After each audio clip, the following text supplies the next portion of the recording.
Down through time, men have combined certain words, contrast. They have coupled terms which have very polarized interpretations, apparently in an effort to create the concept of a polarized existence, a universe of opposing processes. Later on, with the rise of philosophical systems, thinkers tried to spin webs between these poles, to create common grounds between opposites, and to bind so-called contraries into some strong pattern of harmonies. Possibly the most familiar of these polarization couplets is made up of the words heaven and earth. And because we live under a pattern of philosophy, of religion, of science, of law, of ethics, all more or less based upon this polarized concept, it seems it might be interesting and profitable to try to understand it more completely. Our word heaven meant to the ancients essentially the vault of the sky. And his polarization was to consider the sky as the positive pole of existence and the earth as the negative. The earth was beneath his feet. The sky was above his head. The earth was his immediate home, and gradually the sky became the abode of his gods. Our very ancient ancestors believed that the gods walked upon the earth with men. Deities were only tribal spirits. Divinities, like men, had their appetites and their attitudes. The Greeks gave Olympus as the abode of their gods. The Hindus assigned Meru to the same purpose. But the gods simply dwelt upon the high places of the earth. It was not until philosophy and mysticism unfolded to a considerable degree, or perhaps more realistically, somebody started climbing mountains, that this theory lost caste. Then it was assumed that these deities departed into the sky, where they had their proper habitations and abodes. Here, from some mysterious region beyond human ken, they continued to administer the destinies of their creations. So men gradually came to look up toward the sky in worship, seeing in the heavens the mysterious shadows of their gods. The elementals diffusion which we see around us, storms, earthquakes, winds, clouds, lightning, all of these to some measure seem to strengthen our ancestors' veneration for the region above. It was the home of the phoenix and the thunderbird. It was the place where the ancient ones gathered in solemn conclave to administer the responsibilities of their human children. By degrees, heaven took on another meaning also. Heaven became an emblem of the very nature and body of a living being. Heaven became the all-enclosing body of God. Heaven became synonymous with deity, and we find this condition in China. Heaven was the first of all bodies and forms. It was the vast egg from which came forth the primordial ancestors of all that live. Therefore, heaven was a kind of being in itself. As the Egyptians pointed out, it was a kind of great arched body with its feet upon the earth, bent over forward, with its hands upon the earth, forming out of this the arch of the sky. And this body of the deity was covered with brilliant-colored jewels, which were the stars. Thus heaven arched over the earth, brooded over it, became the eternal parent of earth. Earth, again, came to be regarded as born from heaven. And heaven took upon itself an androgyne quality. Heaven originally included earth, contained earth within it. Heaven was male-female. And when within its own nature it divided, it became polarized as heaven and earth. And even today in Eastern metaphysics, earth is a part of heaven, and there is no essential difference between superiors and inferiors. There is not a separate substance for earth or a separate substance for heaven. Each is a condition of the other. And this is where men began to spin the webs to tie the opposites together, that they were only states and aspects of the same thing. In our philosophies and mythologies, therefore, nearly all peoples begin their thinking with the concept of an all-brooding, ever-present heaven. A heaven that encloses and surrounds and permeates. A heaven which is of its own nature both time and eternity, but in its heavenly aspect is eternity. Eternity in sense of duration of time, eternity in sense of extension of direction. Eternal in the sense also that it never began and can never end. And all beginnings and all endings occur within heaven. Many of our early forebears tried to struggle with the problem of first cause. How did it all start? Who was responsible for this tangled thread of circumstance that we call existence? Most of these philosophic peoples, however, finally came to the conclusion that heaven was not only their refuge, but their best answer. That this eternal quality, the infinite superior, was simply timeless. Plato fell back upon this concept, and so did most of the Eastern philosophers. There was no use questioning heaven. Heaven never answered. If there was any discussion at all, it would be heaven that would do the questioning, not man.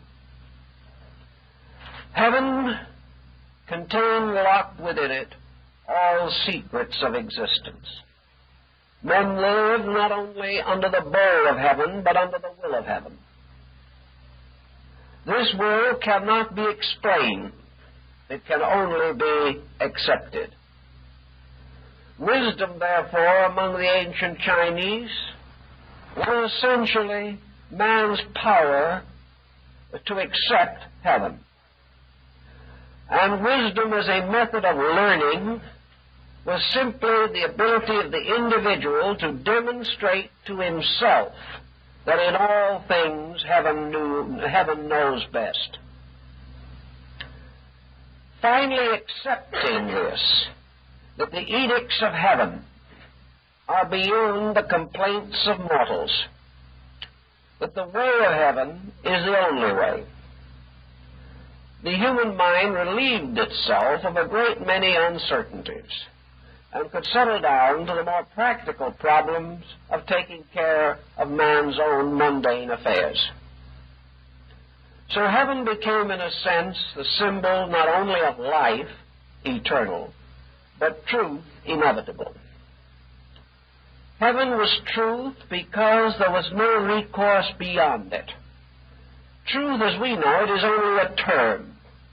It is a term that we have created to signify the fact of a thing, the reality of it, its complete explanation or exposition. That attitude which is without error is said to be truthful. Truth as isolated from heaven, man could never hope to grasp.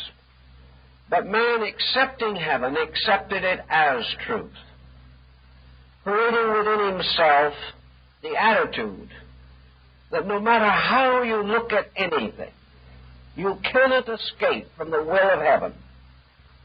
Therefore, under all conditions, the will of heaven has to be the measuring stick. Beyond it, we cannot go. Against it, we cannot strive successfully. Heaven, therefore, also became the proper emblem of regulation. The Egyptians saw in the orderly progression of these planets and the stars and the seasons a perfect rulership, a revelation of the immutability of natural law. Men today can see far more when they turn their attention to heaven than the ancient Egyptians could. But their increased power to explore heaven has never in any way invalidated the basic Egyptian concept. We can explore further, but we can discover nothing which justifies us in assuming that heaven is an error in anything. Nor can we find any substantial proof that heaven is non-intelligent, that heaven is lifeless, that heaven is only the vast dial of a machine. This we cannot prove. We would like to, not because it would make any particular difference in space, but because it would give a great deal of exhilaration to our own egos. We resent even the rulership of heaven. We resent the fact that we cannot control the sky and the stars. Heaven, however, as the Chinese pointed out, is not particularly concerned with that. Heaven continues on its way, fulfilling itself, being itself, sustaining itself forever. It is man who must adjust, must bring heaven finally into his own heart and soul as something to be accepted. Because heaven was the superior part of creation, man gradually came to liken it to the concept of spirit. Man recognized a certain division within himself of an invisible and a visible nature. His visible nature seemed to associate with the earth. It was composed of the same general substances as the elements that make up earth. But man sensed within himself something that was not earth, something that was invisible, something that he could not examine, could not explore. This something bestowed life upon him, but he could never interrogate it. He could never demand that it reveal its secret. All man could do was accept life, accept the gift of existence, of consciousness, of animation, and then proceed to use these benefits according to his own insight. Because man sensed spirit or life to be the greater part of himself, he associated it gradually by the law of analogy with heaven.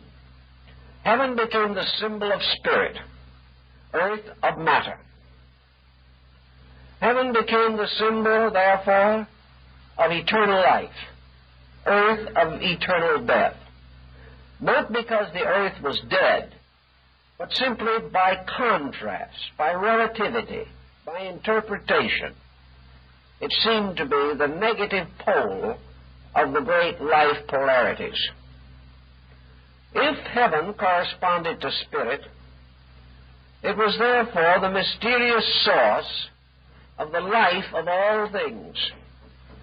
And many ancient peoples were quite convinced that the one life of the heavens or of the universe animated all creatures, and therefore that in life they are one, but in body and form they are divided. The Chinese, thinking of this problem, realized that in the course of time, man and other factors of existence seem to lock in an endless conflict with life itself. Man declares war against heaven. Nature seems to impede the ways of heaven, even as body, in one way or another, inhibits consciousness. So the great war that was fought in space was the war between spirit and matter. And spirit and matter is another name for heaven and earth. All things material obscured the ways of spirit. Therefore, matter became a symbol of error, of falseness, of darkness. And because the earth was the graveyard of all that existed, became the symbol of death. Heaven was life, earth was death. Heaven was spirit, earth was matter. Man, as a spirit, is ever fighting against death as matter. He is struggling desperately to escape from the limitations which bind him away from universality. Man wants to be everything, everywhere, always. Matter tells him that he can be something, somewhere, for a little while. And that is an aggravating restriction upon freedom of expression. So man rebels against this also, and eternally. Atheism is a rebellion against this. All forms of unbelief, all turning away from the ancient paths of things, these do not bear witness to the failure of heaven, but to the impatience of man. Man, striving through the ages, found that he could not storm the gates of heaven. He found that he could not conquer this mysterious invisible in which he existed. Consequently, he changed his tactics slightly at least, and sought in some way to create friendship with that over which he could not achieve victory. Systems of learning were brought into manifestation. Religions were fashioned in order to bring man into an harmonious relation with the great opposing power, heaven itself. Now, in what way did heaven oppose man? Actually, it did not. Heaven never opposed anything. But the opposition that man sensed was the silence of heaven. This silence was like a wall. And the fact that heaven did not reveal itself was this unkind act that man resented. Man, questioning heaven, received no answer, and therefore he regarded heaven as an enemy. It never occurred to him that his own questions were improper. So heaven became, in a sense, this unknown which had to be conquered. Heaven was the unknown. Earth was the known. The earth could be conquered, theoretically at least. But men conquering the earth were conquered by heaven. For heaven had ordained life and death, and from these no man could escape. Philosophy and religion sought to bring man into a more benevolent relationship with heaven. Religion placed God in heaven as a personification of eternity, as a symbol of the all-creating, the all-pervading power at the source of life. God could be figured or symboled in a variety of ways, but always the being that dwelt in heaven was the personification of the inevitable will of heaven.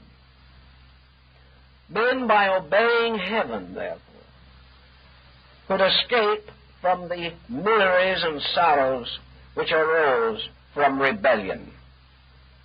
The ancient legends mostly include some outstanding example of rebellion, as in the case of Lucifer, who was cast down from heaven for rebelling against the inevitable power. Man was warned of the danger of rebellion. Now, this went along fairly well until another element was introduced. After men had created the concept of a Father in heaven, they then tried desperately to interpret the will of that Father. They wanted to, in some way, create a code, which would be the code of heaven. And they did create great moral codes and great ethical systems. And whereas in some instances the philosophic ones remain comparatively simple and morally consistent, many of the theological ones went too far. They not only established God, but they tried to do God's thinking for him, and this was a mistake.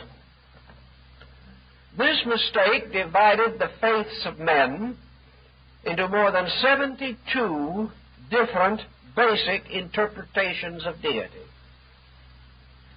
These interpretations of deity were never accepted or regarded as interpretations.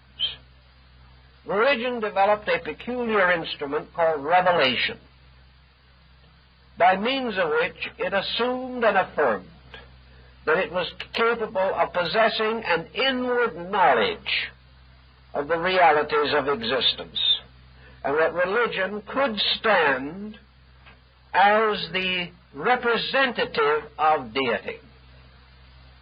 In this case, we began to have war in heaven. We found that different peoples began to overlook heaven itself as the great unity. And instead of basing their religions upon this vast unity, they began to break it up. Now, heaven cannot be broken up. The only thing that man can do is to break up his own thinking against it.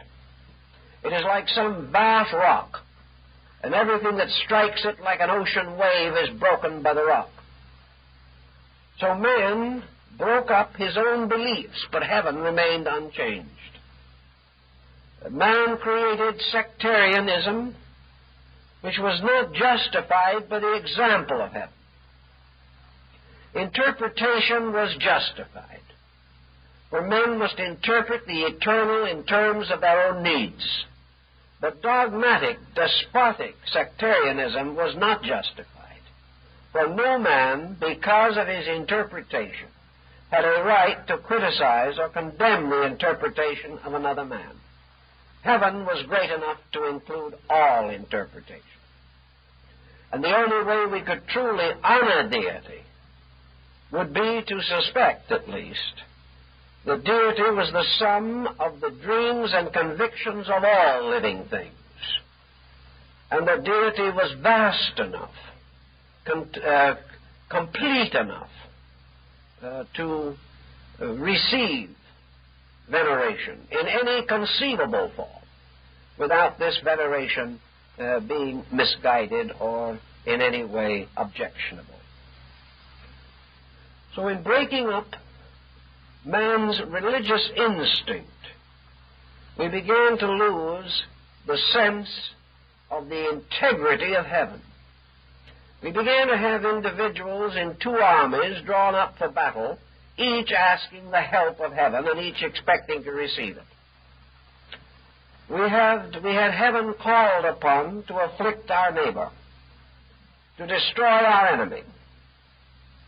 And little by little, heaven descended into a despotism by interpretation, just as so often good governments among men are corrupted by selfishness. As a result of this situation, the personifications which men fashioned took precedence over the principles upon which they were based. The great principle was heaven. But man has never fashioned a deity as universal as the original concept. Perhaps we are coming a little nearer to this hoped-for state today, because as we explore further into the scientific mysteries of life, the more we are forced to recognize the universality of universal processes. We are forced to recognize that this universe was not the product of, shall we say, sectarian creation. It was the product of one tremendous, all-knowing principle, producing all things according to a wisdom far greater than our own, which even after the hundreds of thousands of years of man's mental existence, he has never been able to really understand. So heaven, to the wise, to the mystic, to the philosopher, to the non-sectarian thinker, remains as it always was, the complete symbol of the complete universal process, the symbol of heaven and earth undivided, the symbol of the total unities of existence. Now, actually, earth, as we think of it today, and refer to it sometimes in the old books as the footstool of the Almighty, the earth is really not the thing that is supporting us under our feet. The ancients were fully aware of the fact that if you went far enough down, you were going to get back into space again. That this earth is simply suspended within the vast structure of space itself. There is just as much space under our feet as there is over our heads. There is also space extending around us and space within us. We are like bubbles floating in space. And this little planet simply is a convenient place to rest our feet for a moment in our journey through time and space. Earth, consequently, represents a condition. Earth is something that arose in space along with countless other manifesting worlds. Space produces out of itself innumerable living things that are time-controlled and place-ridden. Thus it would seem that heaven is always creating earth. Heaven is always causing a condition, the exact opposite of itself, to appear within itself. For as surely as heaven is eternal, earth is temporal. As surely as heaven is the most alive of all things, earth is the least alive, as far as we can understand these matters. As surely as heaven is everywhere, earth is in one place only. As surely as heaven will go on forever, so surely earth will perish. The great question as to why earth was fashioned out of space will probably not be answered for a long time. Again, we come back to the inevitable acceptances. The creation of earth, or earths, or worlds, is an expression of the will of heaven. Beyond this will we cannot go. But we have one point that is always a little bit helpful. Earth produces the necessary elements for the individualization of life. Therefore, life exists not only universally in space, but it is locked into evolving creatures in the element of earth. Earth, some way, captures the life of heaven, as in a vessel. And so it was represented in ancient times. It is the cup, or the container, the crater, which receives into itself the power of heaven. It had occurred to the Chinese, who were rather wise in many things, that if heaven had not produced earth, man could not have existed. And if man had not existed, there would be nothing to honor heaven. Now, this is a kind of a cute thought, because it seems to tell us the main point. Namely, that it is through embodiment, individualization, and personalization that a kind of consciousness is created in man, which achieves self-awareness and ultimately space, time, consciousness, spirit awareness. Heaven, actually, as far as our thinking is concerned, could not exist without us. Without us, heaven would simply be this vast expanse of eternal processes. But man takes hold of this concept and dramatizes it. He romanticizes it. And not only that, but he begins to create this web of analogies to bind himself to this thing. It is man who has made heaven instructive. It is man that has caused the great philosophies of space to come into existence. Perhaps on another planet, something else beside man is doing the same thing. But for us, all of our very questing after reality is the result of the union in us of heaven and earth. The result of the mingling or marriage of the sun and moon, as the alchemists call it. The moon being the ancient, mad mother of the earth. And as the sun represents the great light and the moon the reflected light, we find in man the sun represents spirit. The body itself, the earth, represents body, and the moon represents soul. And the ancient soul represented the psyche. And, of course, we all know that when the soul gets sick, we call it lunacy. We're deriving it from the sickness of the moon, or the sickness of the soul. In the development, therefore, of man, we can go back to the Chinese concept of ancestor worship. In China, the primordial ancestor of all that exists is heaven. All things exist only as the children of heaven.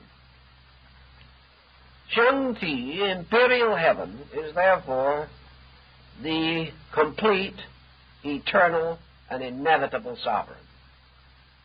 All China, which is the Middle Empire, which means the place of the reasonable, is descended from imperial heaven.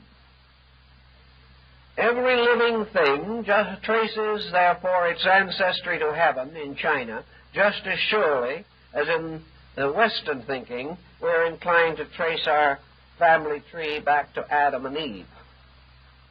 We trace ours back to the earth. They trace theirs back to the sky. Shang-Ti, imperial heaven, was the absolute autocrat. No one knows how heaven came into being. No one can estimate how long the reign of heaven will continue. Creations disappear periodically, but they simply go to sleep in the eternal power. And when worlds come into manifestation again, these worlds in the course of time once more recognize heaven. For of all things, heaven alone is worthy of absolute veneration. The Chinese say that it is worthy of eternal veneration because locked in it, in some mysterious way, is the answer to the one question. The question which has been asked since the dawn of time: what is truth? Truth is locked in the soul of heaven. Little fragments of it appear in the manifestation of deity, in all the processes of creation. But the total truth belongs to heaven alone. And heaven sits enthroned upon the phoenix throne, and before his eyes are the fringes of his bonnet. And these fringes are like the veils before the face of God, which no man hath lifted. The truth is forever veiled. And the veil is the sky, the mysterious blue drapery of the temple of Isis at Sais, the veil that no mortal will ever open. So that Shang-Ti is the ancestor. All of the mortal emperors, beginning with Fu-He, are descended from imperial heaven. Imperial heaven sent its son to become its regent over men in the Chinese concept. And we have the same essentially in our own religious thinking. And this Son of Heaven was the first emperor and the beginning of the imperial line. And in China, all of the emperors were the agents of heaven. They were accountable to heaven. And the Chinese empire was a microcosm, or a miniature of heaven.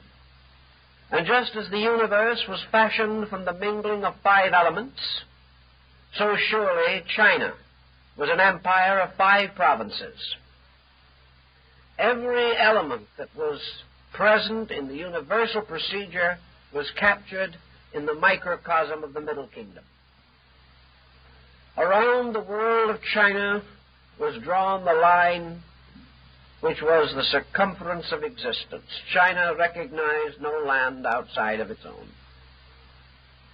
But within its own area, it was like an alchemical bottle, within which were all the elements and materials of the cosmic processes. China believed this, and believed that it was truly the symbol of heaven. The primary formation of this symbol was therefore the establishment of the man-likeness of heaven. And of course, the primordial man-likeness was the emperor. And the emperor was the celestial Adam. The emperor was the archetype, the anthropos, or the overman, from whom all other forms of mortals were derived. The emperor was the patriarch, the founder of the line, the first of all ancestors on earth, and himself the Son of Heaven. And on the earth, therefore, men became, in a sense, all participants in the power of the emperor. All men have the same appearance of body and member, having 5 extremities, like the 5 provinces of China. Consequently, the human being became another type of microcosm, the little empire. And in man, all of the processes by which heaven sustained earth were reproduced in miniature. To study China was to study man. To study man was to study China. And all of their arts and sciences were built upon this interrelationship.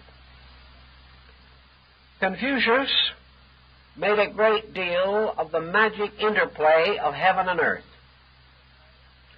Heaven, the forever bestowing. Earth, the forever receiving. Man, by his very nature, became the ever receiving, because with all other creatures, he was sustained by the ever bestowing.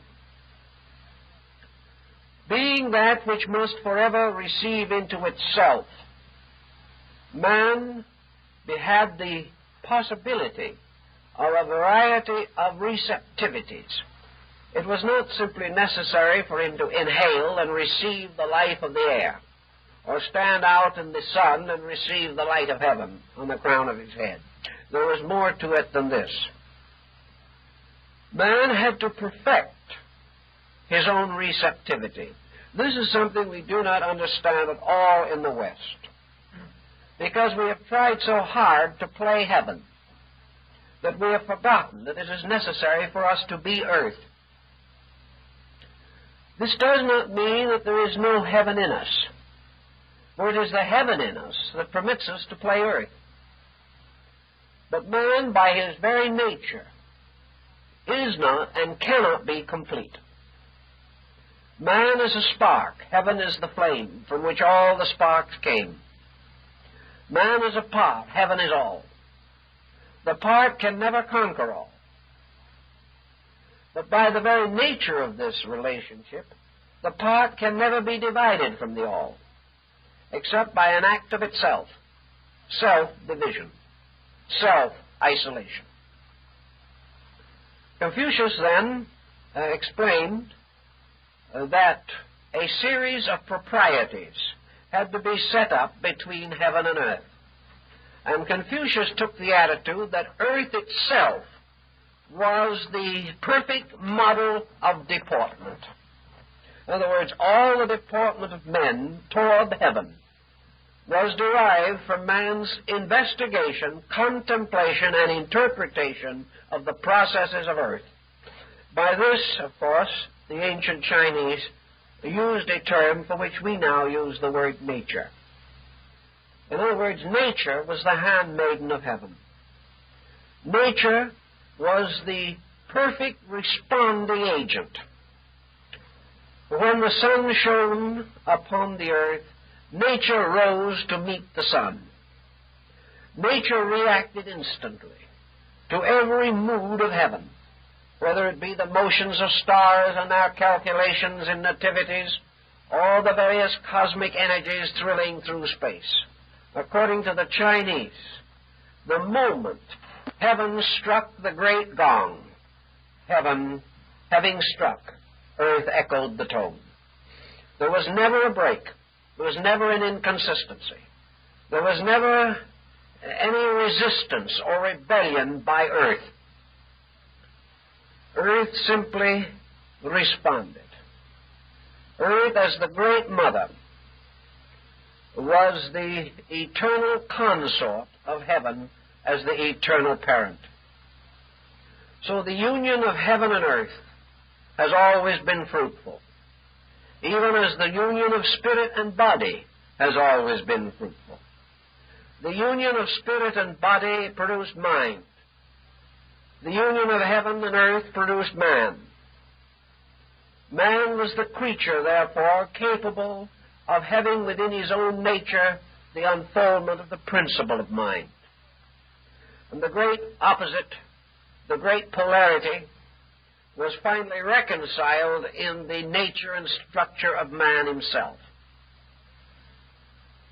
Man had a peculiar and unique place in all this, according to Mencius. Man did not know all of heaven, but he sensed within himself something of the life of heaven. Man did not know all of earth, but he lived upon earth, and earth was in his very flesh. Consequently, man, in a strange way, knew something of heaven and earth. He knew something of the life within him and the body around him. He knew something, or intuited something, of the laws of heaven and he experienced the strange patterns of the seasons and processes of earth. He was the child of these polarities. And in man, according to the Chinese, these great polarities were reconciled. It was man himself who created with his thinking the polarities. And it was man himself who had to reconcile by better thinking the polarities which he had created. For in the vast processes of universal existence, if man did not exist, time, space, world, heaven, earth, in their own natures would go on just the same. But man created them by interpretation. And the interpretations which he gave them set up psychic processes within himself. And as man cannot fulfill his own destiny, torn between two allegiances, as Goethe so well points out, that there are two souls within our breasts. One to heaven aspires, and the other in the earth aspires. There is always this struggle in us. The struggle toward inertia, which is earth, and the struggle toward action or activity, which is heaven. One day inertia wins, another day activity wins. At the present process of living, inertia wins during working hours and activity when we're enjoying ourselves. But in any event, this struggle goes on. A man has to reconcile this struggle in himself. He has to realize, therefore, that there is actually no struggle except his own attitude about it. There has never been a war between heaven and earth, actually. There cannot be. Because heaven and earth are merely the expressions of one power in its infinite manifestation.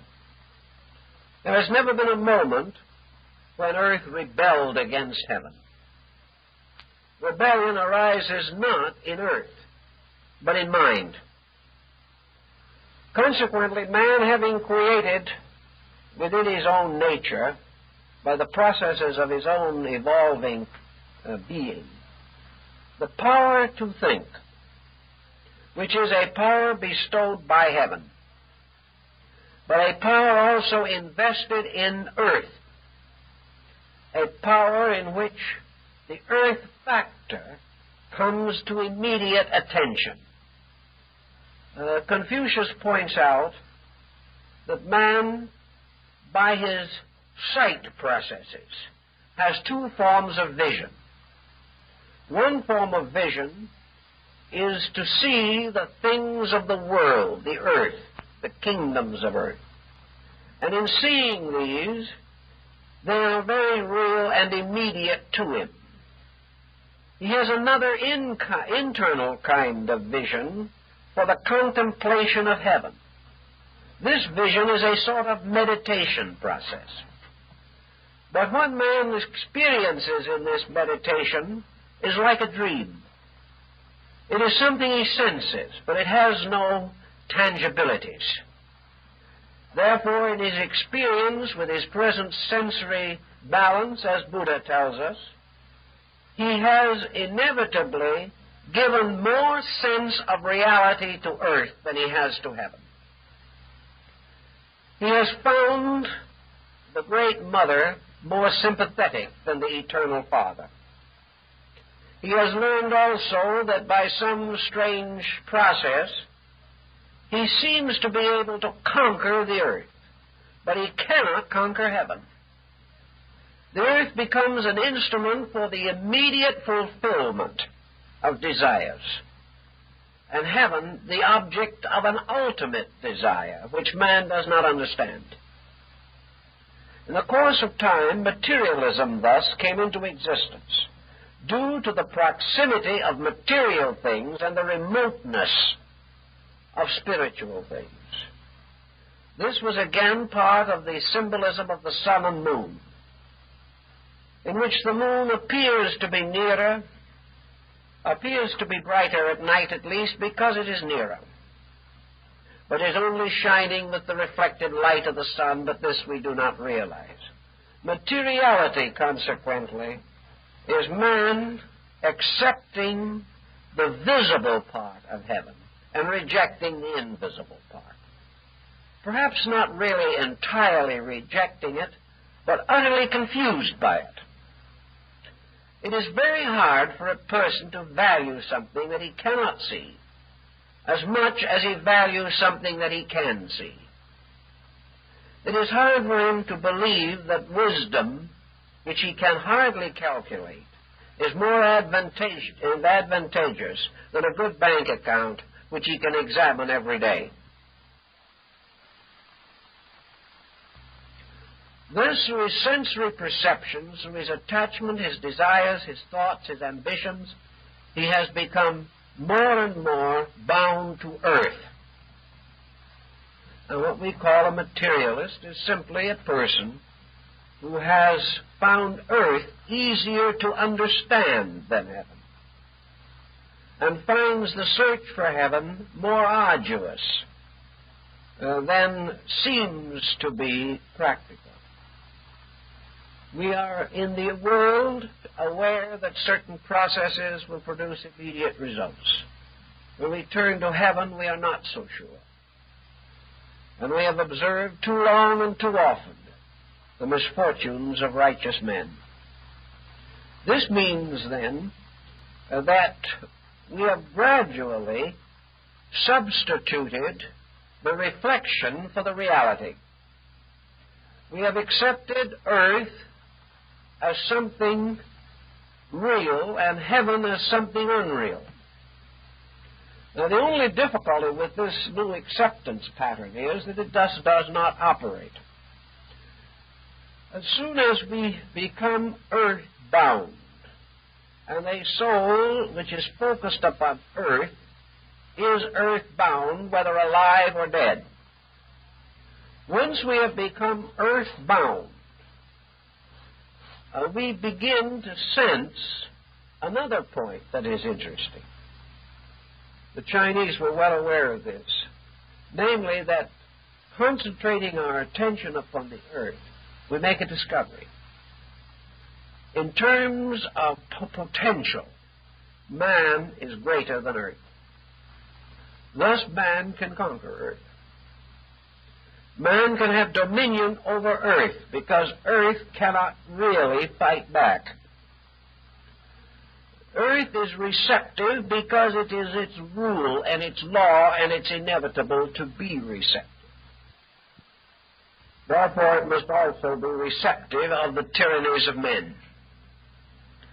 Man, discovering that he can mold earth into almost any pattern that he desires, and without any real insight into the rules governing life, the rules of heaven, inevitably gets himself into complex situations, following only his own judgment, which is a confusion of heaven and earth, ill-digested within himself.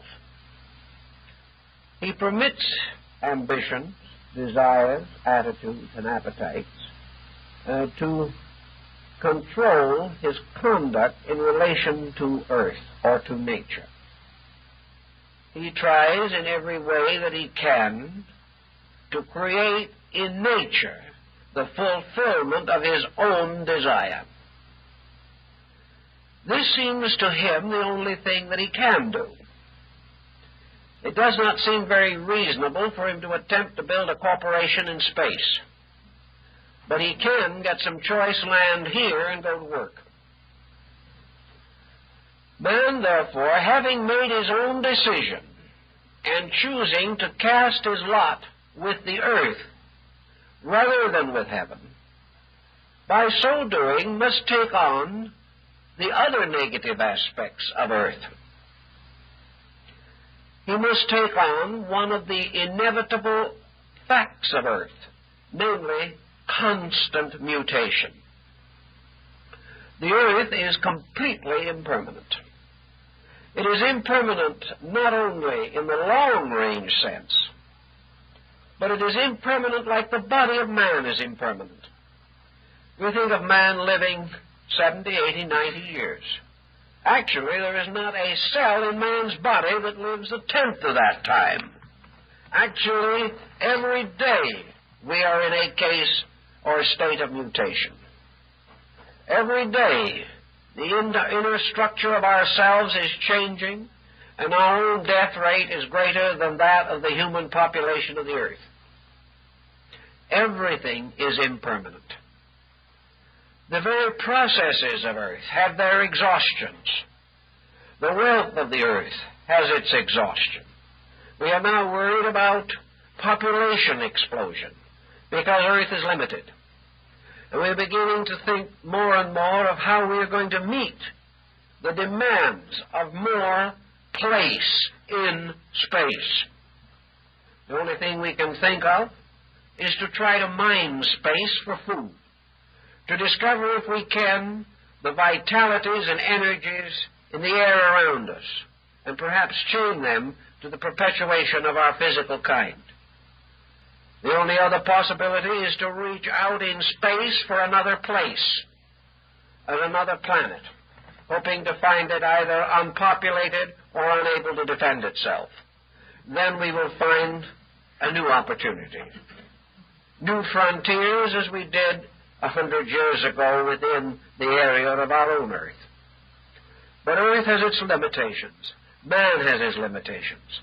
And all these great plans and counterplots that men create all tumble down to nothing.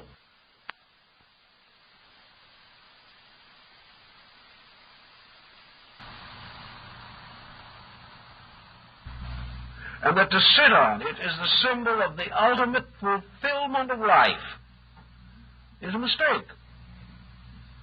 Because if you do not get off of the cushion, the next man who wants it will have you carried away. You will not remain too long.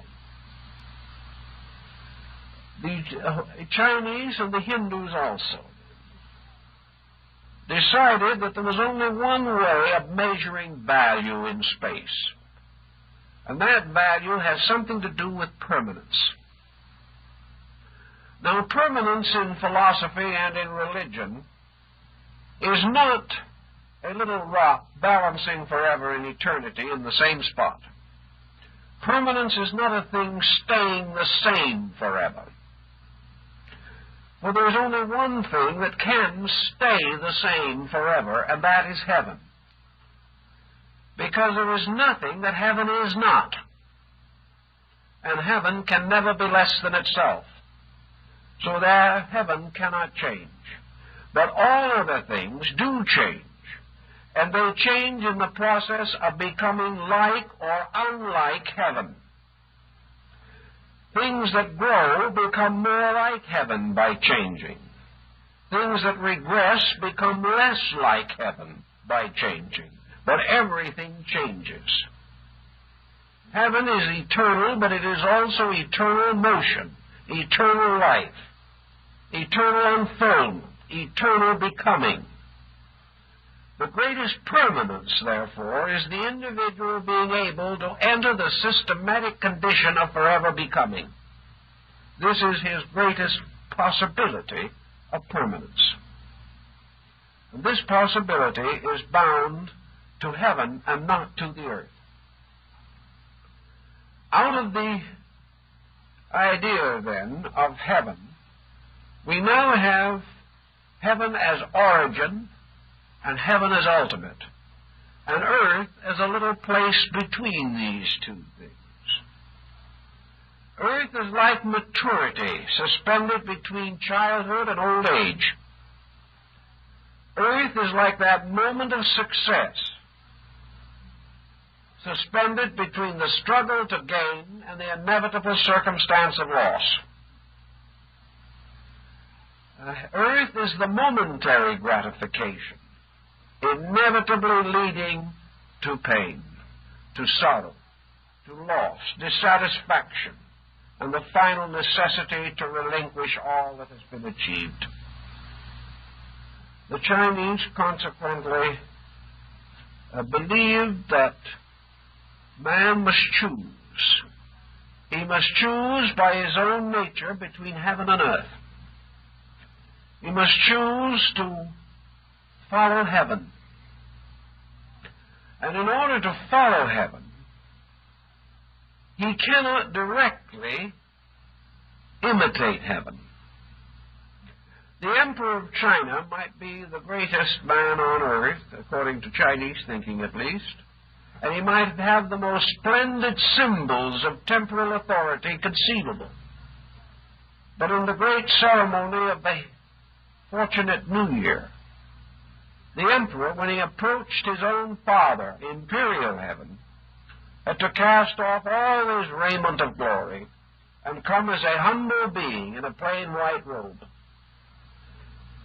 In the same way, when the high priest of Israel entered into the Holy of Holies of the tabernacle or the temple, he could not wear his robes of glory. He had to come in a plain white robe as the symbol of humility.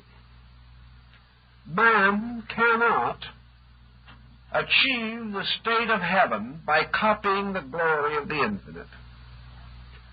Man also is subservient to heaven. But there is a little difference between man and earth, because earth is heaven's queen. Earth, in a certain sense, is in eternal partnership with heaven. Heaven ordained earth and gave it its powers, bestowed upon it the authorities which it possesses. And in the union of these two, all fruitfulness came into existence. But man is not exactly a servant. Man is not some kind of a worm crawling on the earth who must forever humiliate himself. Heaven does not want man to debase himself, for in so doing he debases heaven within him. Heaven does not want man to be arrogant, for all arrogance is rebellion against heaven, whether heaven in the eternal or heaven in man himself. The Chinese believed that man was the son of heaven and earth. Therefore, that his relationships to his parents were governed by the infinite proprieties. And the great proprieties which regulated the conduct of China were philosophically and mystically interpreted to be the proper proprieties by which man would adjust himself to the universal pattern to which he belonged. The good book that we know tells us to honor the father and mother. This was the will of heaven also in China. To honor the father, not only the physical parent who is the symbol of heaven, but the eternal parent who is heaven. Man must therefore honor heaven and earth. And in honoring heaven and earth, he is honoring his father and his mother. And according to Chinese psychology, when he honors his father and mother, he honors heaven and earth. For the lesser becomes the symbol of the greater. And the great pattern of analogies cannot be violated anywhere, on any level, without endangering the validity of the entire pattern so far as man's conscious life is concerned. The proprieties, therefore, regulate all of the relationships by means of which man must approach heaven. Confucius was not what we would term a devout man. I think a great many Confucian scholars have missed, however, that under the moral and ethical system of Confucianism, there is actually the shadow of the great Chinese theology. Confucius honored of all things and above all things the king, the great classic of changes, which was nothing more or less than an involved and complicated Kabbalistic exposition of the various unions of heaven and earth.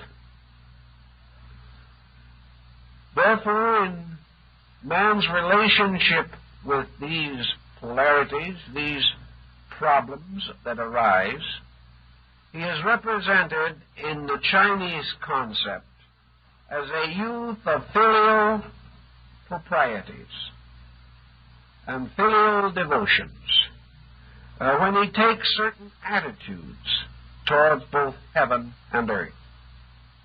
In the presence of heaven, he must always be respectful. In the presence of earth, he must always be considerate. In the presence of earth, he must forever consider. For it is through the consideration of earth that man comes to understand nature. It is only when very quietly and like a good child he sits at the knee of his great mother and listens to the instruction of the ages that he begins his life well. It is only through becoming inwardly aware of all the principles and operations and processes of nature that man actually pays respect to the Great Mother.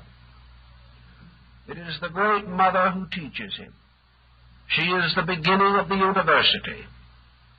She is life with its great pattern of experiences.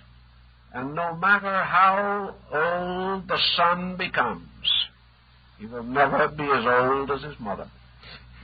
No matter how quickly he gets to the top of Fool's Mountain, no matter how brilliantly his adolescence seems to be, he must ultimately bow his head again and return to the wisdom of the mother, because she represents all of the acceptances which make up the life of the wise. Nature is forever revealing the will of heaven. Nature is forever obedient to the will of heaven.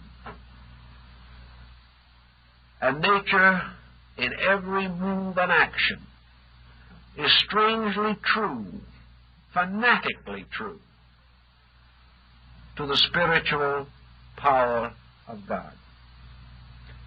Thus, in this we have the deportment, which, according to Confucius, was the relationship of family, father, mother, son, or father, mother, daughter.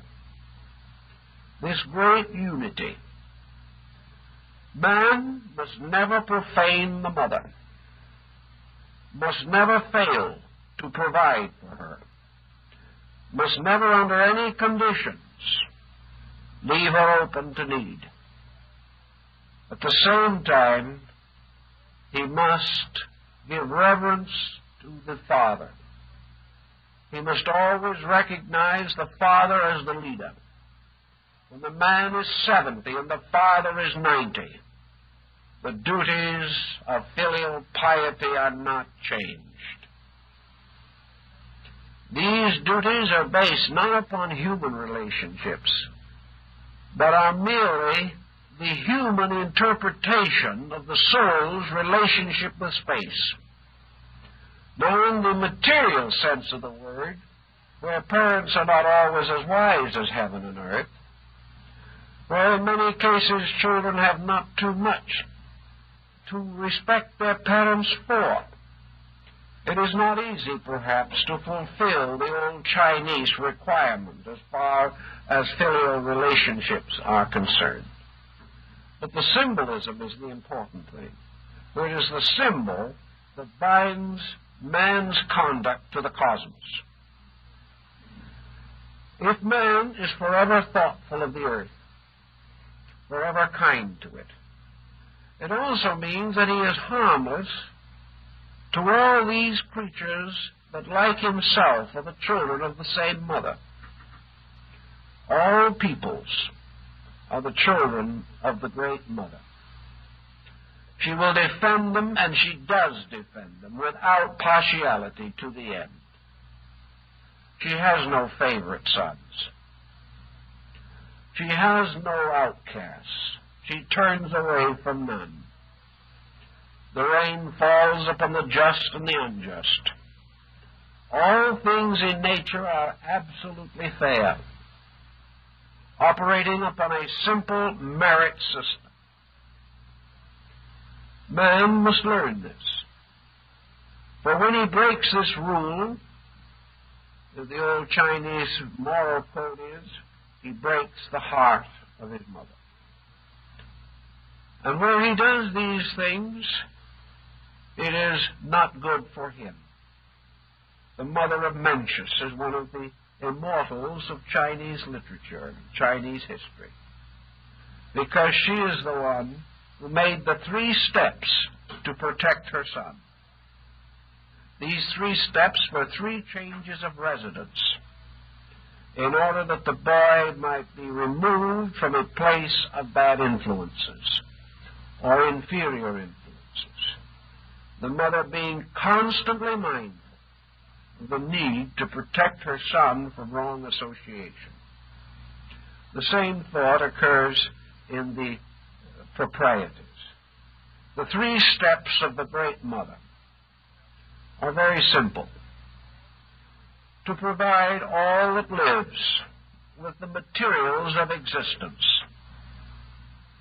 To provide all that lives with means of unfolding character and integrity, and instilling by example into all that lives respect and affection for God. These are the contributions that the mother makes to the life of the child. Now, as the Confucian code turns to heaven, how shall heaven be honored? One is that no man shall ever, under any condition, humiliate his father. He shall never, behind his father's back, criticize him or condemn him. Furthermore, whether his father is right or not, the duties of filial piety require that he be respectful, that he be thoughtful, and though he be many times injured, he must not injure in return. This is no more than the Sermon on the Mount, but it is applied a little differently, because now it does not apply merely to the earthly father, but to heaven.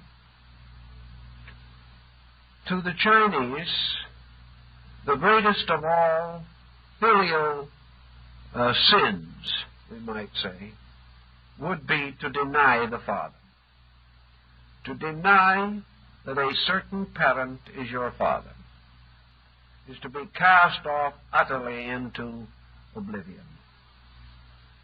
To deny the eternal Father is therefore to deprive oneself of a tremendous internal strength, which we are beginning to sense now, although we didn't realize this a few years ago. To honor heaven is to obey heaven. And in the Chinese family, obedience is mandatory. In the cosmos, obedience is also mandatory. For the wise man must obey heaven, must in all things follow in every way that he can the way of heaven. And how shall he attain the knowledge of this way? And that must be, as always, through the example of his parents. The human man receives certain instruction through the example of his parents. All humanity, children of heaven and earth, are also instructed by the examples of heaven and earth. And the Chinese point out that among these examples are absolute justice absolute law, eternal patience, and continual everlasting forgiveness. These are the way of heaven. Man may err, but heaven is great enough to accept the error of man without condemnation. Man may temporarily wander from home like the prodigal son, but heaven can wait. Heaven can wait until man returns. The individual may regard himself as far wiser than his father, knowing much more than heaven about everything. Heaven again can wait, because man can change and find out the truth, but heaven has nothing to change, so it can simply wait. It can wait because in eternity there is no time. And whether it takes the man a year or 1,000 lives to awaken, not either one is but an instant in eternity. So there is no hurry. There is only need for the perfect learning of the lesson. Now, in the same way that there are responsibilities of man to heaven, the family also reveals the responsibilities of heaven and earth to man. There are proprieties for parents also. And these proprieties cannot be violated in their turn. For all parenthood must be copied from the way of heaven. The imperial power of heaven is never impatient, never unjust, never partial, never revengeful. The imperial power of heaven has no favorites. It leaves out none. It condemns nothing. It criticizes nothing. It simply remains itself. And by so doing, ultimately draws all else unto itself. Heaven never has to apologize. Heaven never needs to be angry. For anger is a sign of weakness, and heaven is strong. Heaven never needs to defend itself, for heaven is never aware that it is weak in anything. Therefore, not needing to defend itself, it does not need to talk back, to argue. It does not need to strike down the unjust man with lightning. Nor does it need to take the beliefs of men and condemn them by a voice from the sky. Heaven does not interfere with the foolishness of men, because there is no need to. Heaven can wait. And by waiting, heaven fulfills its greatest duty. For man finally comes to heaven, coming to the presence of his Father in a proper manner, respectfully. Coming also like the prodigal son returning to his father's house, aware of his own shortcomings, and very grateful when light does break, that the Father did not force light upon him. This quiet, inevitable control is the way of heaven. Heaven does not take part in elections. Heaven does not interfere with the conspiracies of men, because heaven knows that all conspiracies must lead in time to those experiences which will bring man back to heaven. Everything ends in reality. And heaven, being reality, accepts into itself everything that awakens to truth. So earth is a little stage on which actors walk about playing their varied parts, and everyone is audience to everyone else. The master of the show is heaven, and all the plays are little miracle productions, little sacred dramas, little fable stories, legends, myths, every one of them relating to the mysteries of heaven and earth. Every hero and every heroine is heaven and earth again, and every villain is the ignorance of the human mind. So these work out together: hero, heroine, villain, heaven, earth, and man. And it is up to man to restore and restate his own true nature. In other words, he must one of these days be a reformed villain. Heaven, in this sense, then, becomes a magnet. And as the Indian yogins know, man approaches heaven by being unlike everything except heaven. Man must come into some kind of relationship with heaven. This relationship can be internal, but having been established internally, it becomes eternal. So man, in his meditation, meditates, if he does so correctly, in terms of the Chinese proprieties.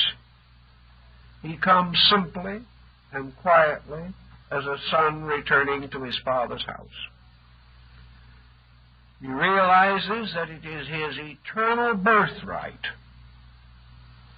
to go home, to be one with truth. He realizes that he is not asking some special favor. He is not an uncast, a para, who must beg for the privilege of being saved. He is, by his eternal nature, saved always. The only thing he is asking for is that he may have the insight to know that he is saved and how. Therefore he comes into the presence of the disciplines with perfect security of consciousness. He knows that that which he desires is his birthright, that it was his before the beginning of the world, that all he is doing is asking respectfully as a son, whose birthright has been established, that he may receive that birthright. And in order to receive it, he must perform the proprieties. He must reestablish within himself the true relationship between man and heaven. The simple, natural, honorable relationship. A relationship that was probably better experienced by peasants and artisans and agriculturists and shopkeepers than by those who had the higher intellectual attainments. Those who could simply interpret the duty of the son to the father had the secrets of yoga. For these duties were duties kindly given from a deep affection. Man approaches deity because of a deep respect, regard, affection for reality. He finds himself yearning after righteousness. And as his nature naturally unfolds, its kindliness, its thoughtfulness, he knows when he must bow his head to the eternal. And he is one of these creatures that must achieve through acceptances. He cannot demand. He cannot say that enlightenment is his by divine right. He can't say it for two reasons. First, because he cannot demand it. And the second place is that it is his already, but not in the arrogant and aggressive way that he thinks. It is only by this quietude that he can break through the barrier of his own sophistication, his own mental arrogance. Zen tells us the same thing. Vedanta tells us the same thing. That acceptance mystically is to allow the experience of the infinite to move in upon our own consciousness. In this way, we share with earth the life of heaven. When in our own thinking, heaven moves us, we are one with heaven. So the ancient Chinese, mingling their thoughts with the early Hindu Buddhists who came to China, developed this idea of the individual being utterly and completely moved by the infinite. Moved by something he could not define. Moved by the power that Lao Tzu tells us about, this way of heaven, Tao. Moved by the eternal rhythm of the infinite. And this rhythm is the rhythm of eternal obedience. Man being like the little ship floating upon the stream. The motion of the ship, the rocking of the ship, everything determined by the water. Man on the surface of the river of Tao floats along the way of heaven, the way of law, trusting entirely and completely in heaven itself. This is the perfect acceptance of meditation. This is the power that was referred to as the eighth step in the Mahaparinirvana. For in it, Buddha, approaching dissolution, finally reached the state where he cast off even the power to cast off. Renounced in himself the power to renounce, and trusted himself completely in the substance of a totally unconditioned state. This was the total acceptance. This is undoubtedly the basis of the concept that he who loses his life for truth shall find it again. But he who tries to save his life will lose it. So heaven says, if you lose your life for my sake, you will have life everlasting. It is the acceptance which then permits the complete identification of the individual with the universal. His rebellion is the barrier between himself and truth. As this rebellion ceases in him, he becomes one with the truth that always was. The acceptance of heaven is the ultimate act of filial piety.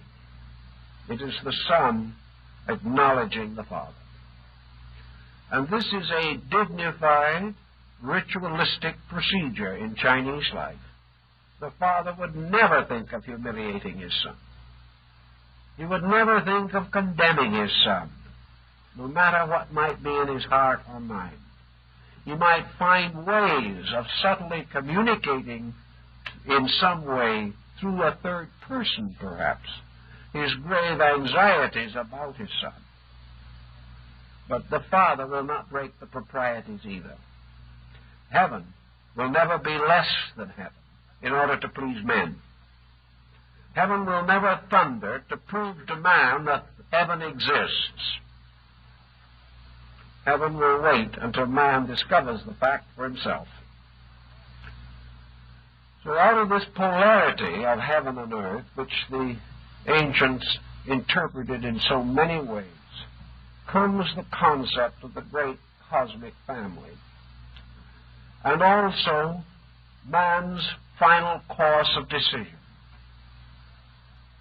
There are mystics who have also realized, by the way, that complete union with the earth is also complete union with heaven.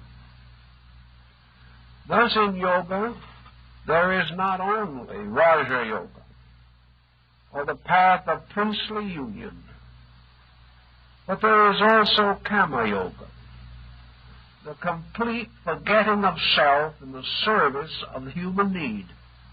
The individual can either forget himself in meditation in the presence of God, or he can forget himself by complete absorption into the problem of human consciousness.